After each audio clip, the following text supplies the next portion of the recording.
ยุสถาบันลาวญี่ปุ่นหรือ LJI พวกเขาบ่เพียงแต่เรียนรู้เกี่ยวกับการเฮ็ดธุรกิจเพียงเท่านั้นแต่เป็นการที่ได้เรียนรู้วิธีการคิดในรูปแบบใหม่ทั้งหมดเรียนรู้วิธีเฮ็ดธุรกิจแบบญี่ปุ่น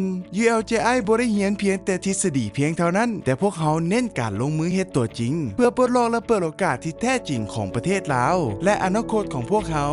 สิ่งที่เขาได้จากการเข้าร่วม LJI Isuzu แมนมี3อย่างอันที่1แมนพวกเขาได้เงินทุนในการต่อยอดบริหารธุรกิจเนาะ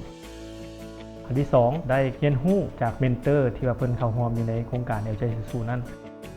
ว่าจะเป็นเรื่อง Marketing Strategy Executive Plan Business Plan Finance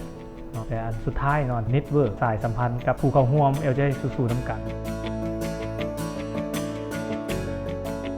แบรนด์นี้ได้ร่วมกับทาง LJI Isuzu เราได้พัฒนาเรื่อง Story ในการที่ว่าเขียนแนวใดเขาสิสื่อความหมายถึงลูกค้าเพิ่นเข้าใจว่าสิ่งที่เฮาเฮ็ดนั้นเป็นหยังการต่อยอดธุรกิจเฮารู้สึกว่าเติบใหญ่ขึ้นในอีกระดับหนึ่งตรงนี้เฮ็ดให้เฮามีกลุ่มลูกค้าเพิ่มขึ้นแล้วก็เป็นห้างตรงนี้แหละที่ว่าเขาจอย LJI Isuzu แล้วเขาก็ได้มีแรงบันดาลใจในการที่ว่าอยากเฮ็ดห้างตัวนี้ขึ้นไวๆเพื่อว่าสิได้ตอบรับลูกค้าต่างประเทศ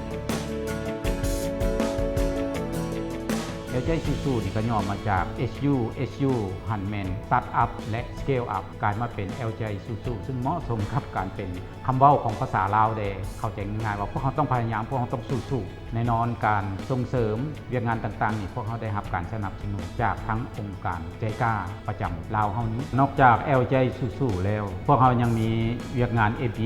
MBA ก็เป็นหลักสูตรปริญญาโทในด้านการบริหารธุรกิจและอันที่2มาและแม่นโครงการ KA จุ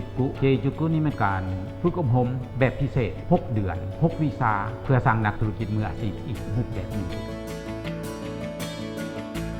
อินตามประสบการณ์พบว่าเรื่องการธุรกิจเอกชนสำคัญหลายต่อสังคมเศรษฐกิจเราโดยเฉพาะการขยายบริษัท SME ของเราที่กำลังออกจากประเทศโดยพัฒนาถ้าท่านต้องการเปิดประตูใหม่ให้แก่ธุรกิจของท่านและประกอบส่วนในการสร้างอนาคตที่สดใสของประเทศลาวมาเข้าร่วมกับพวกเขาที่ LJI มาเรียนรู้การเฮ็ดธุรกิจแบบญี่ปุ่นแล้วเฮ็ดให้ไอเดียของเจ้าปรากฏขึ้นเป็นจริง